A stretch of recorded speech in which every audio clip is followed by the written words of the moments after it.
I'm so excited to share with you today my new Superfood blender bread, which is not made with sourdough starter like my other one, so that this one hopefully can be accessible to absolutely everyone, whether you have a sourdough starter or not.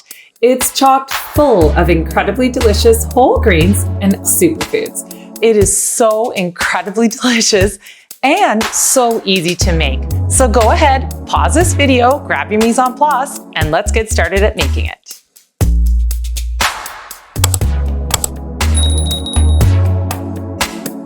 The only preparation that you have to do for this bread is the night before you're going to soak your grains and legumes. We're going to use 4 incredible superfood grains and legumes for this recipe. All of these grains and legumes are easy to find dried, and if you'd like to figure out where you can find them, I have some links in the description below to help you out. First, buckwheat, despite having wheat in its name, is completely gluten-free and incredibly nutritious. Next is sorghum grains. Sorghum is an absolutely incredible grain that's just packed full of vitamins, minerals, and protein for your diet. The third grain is millet. Millet is another very nutritious grain which is used widely around the world. And lastly, garbanzo beans, also known as chickpeas, which is a legume that's very nutritious and high in protein as well. But don't worry, your bread will not taste like garbanzo bean, I promise. Just give those a little swish around, cover it with a lid, set it aside, and it'll be ready for you in the morning.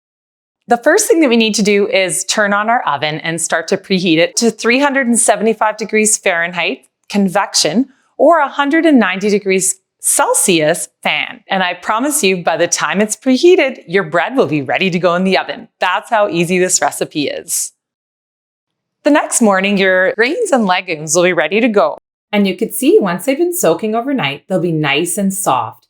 You'll be able to break open your garbanzo beans or chickpeas, and you can see they've expanded a little in size. So we're just going to strain this water out now. Once you've strained all of your grains and legumes, you're just going to grab your high-speed blender. I use a Vitamix and I just love it, but any high-speed blender will do. Unfortunately, I don't think a coffee grinder would work for this one. But then you're just going to pour in all of your soaked grains that have been strained. To that, we're going to add our water. Then we'll add our enrichments to our bread. So olive oil, apple cider vinegar. Apple cider vinegar has so many incredible health benefits. And lastly, some salt. And I add kosher salt. Now we're just going to blend it on low for a minute. So I recommend placing a timer so that you don't overheat this. Slowly increase it to high for 2 minutes.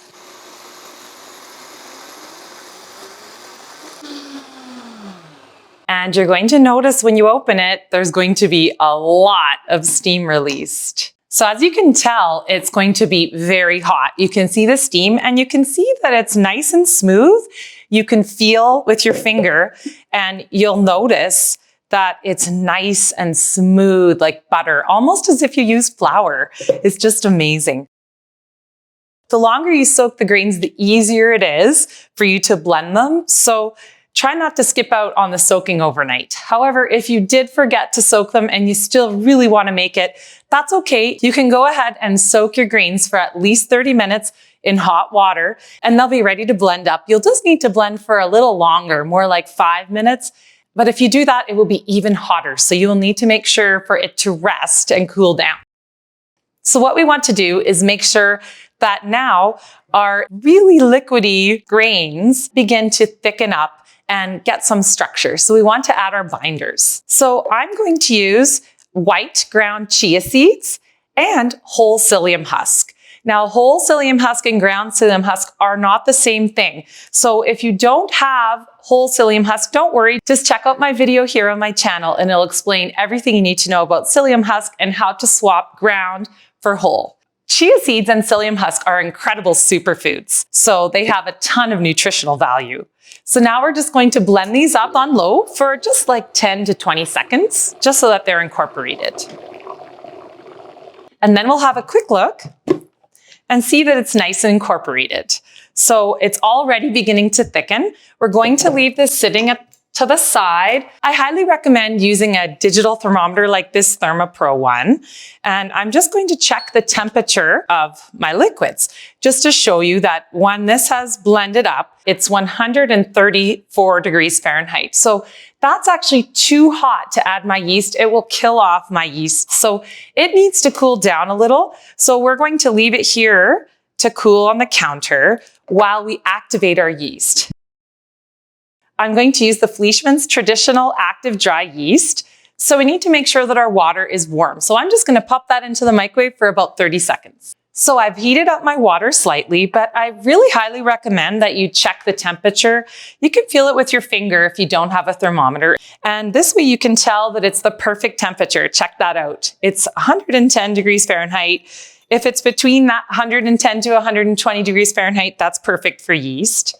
And now I'm just going to add in my yeast, because I know it's the right temperature, and some maple syrup. Maple syrup does wonders for activating our yeast. I highly recommend it. But of course, as usual, you can use another sweetener if you don't want to use maple syrup. You can just sub it right on in. And then just using a little whisk, just whisk it up. So now we just need to wait until our yeast activates and doubles. In the meantime, while you're waiting for your yeast to activate and for your mixer to cool down, you're just going to take your bread dish. Now, I use a small ceramic bread dish like this one.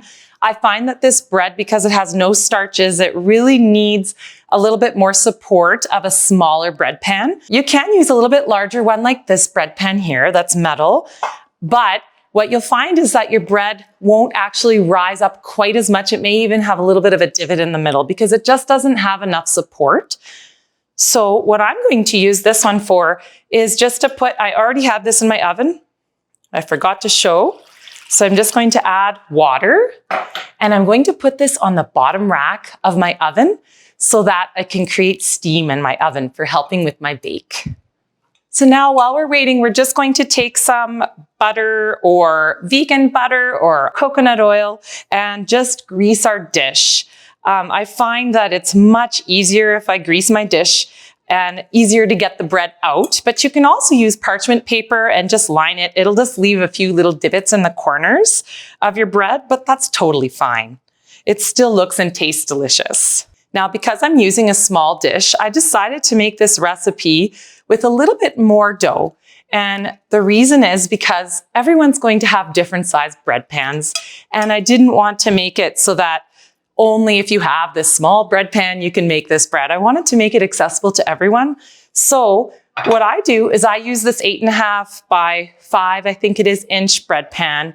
And then I also use one of these little baby ones. So I'm going to also grease this one. But if you have a little bit larger one, like I said, just use one. So you want this dough to fill up your bread dish so that it will double in size. And when it doubles in size, it won't be pouring over the edge. So while I'm waiting for my dough to cool and my yeast to proof, I usually take my cloth up and I give my kitchen a good clean. Literally by the time this is ready and going in the oven, you'll be finished in the kitchen and you could go put your feet up. My yeast has now doubled in size. As you can see here, there's a nice dome on the side, and my dough has now cooled down. So I'm ready to mix it all together. So what I'm going to do is just throw that activated yeast in with the rest of my dough and just pour it on in. Ooh, that's nice and bubbly and active. Ooh.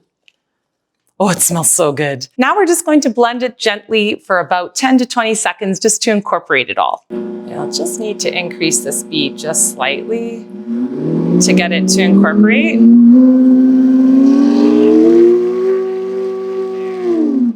There we are. And it's as simple as that. Our dough is now ready. So all we're going to do now is just pour our dough into our baking dishes or dish. And I'm going to use this one here as my main dish. And if there's a little extra, I'm going to put it into my small dish. So I'm just going to pour it in. I'm going to fill my bread dish up to about halfway because it will rise and double in size. So I want to make sure that I'm not putting too much in. You can see there, I'm just going to jiggle it until it gets flat. Bang it a little if you have to, and just kind of flatten out the top. Just give it a nice jiggle, and it will just nicely flatten. So now I'm just going to put the little extra that I have into this small dish. So once we have this completely in our dish, we're just going to let them sit until they double in size. And that usually takes no more than 10 to 12 minutes. And what I'll often do, rather than put plastic wrap over, I'll just throw a big bowl over top, cover it, set a timer. In 10 minutes, I'll come and have a look and it'll be doubled in size. Ooh. We can see it's risen. I had to leave mine an extra couple of minutes because I had to go pick up my kiddos at school. But you could see here, it's risen perfectly. I'm so happy it didn't over ferment. And now I'll just go place it directly into the oven. And we're just going to bake it at 375, 50 to 55 minutes. And whoops, I forgot to place my little one in as well. So there it goes. Double check that your bread has reached the right internal temperature. I highly recommend this because if it's not cooked all the way through, what will happen is it will just stick to your dish and you'll be really frustrated. And look at that, it's perfect. Oh my goodness, this smells so incredibly delicious. So now we're just going to leave this in our bread pan for just a couple of minutes, and then it should slide right on out. So after the 5 minutes is up, I just like to take a little bread knife, just kind of run it along the edge, just making sure not to cut into my loaf. On occasion, there's a little spot that sticks and I don't want it to tear my loaf when I take it out. And then now it should slide right out. I want to make sure not to leave my bread in my loaf pan, because if I do, it will end up getting really soggy because it's still cooking in there. You can see it's nice and browned all the way around, top, sides, and edges. So now we're going to place it onto a wire rack and let it cool for about 30 minutes or so. And you could see here with the smaller one, you could see the nice domed rise if I fill it about halfway. And now I'm just going to let my beautiful Superfood bread loaf sit for about half an hour just to continue cooking and cool. If I slice into it right now, I will let out all of the moisture and steam and it will totally dry out my loaf. It's been about 40 minutes since I took my loaf out of the oven, so it's ready to cut into it. So I'm just going to show you, I'll cut it right down the middle to show you what it looks like. Has a nice crispy outside, and you can see the bottom is nice and cooked as well. And look at that, isn't that gorgeous? So like I said before, mine, you could see there's a little divot in the middle. This is what happens when it overproofs, so you have to stop in the middle of baking to pick up your children. But it smells incredibly delicious and it's still going to taste absolutely incredible. So don't worry if this happens to you. Oh my goodness, I cannot wait.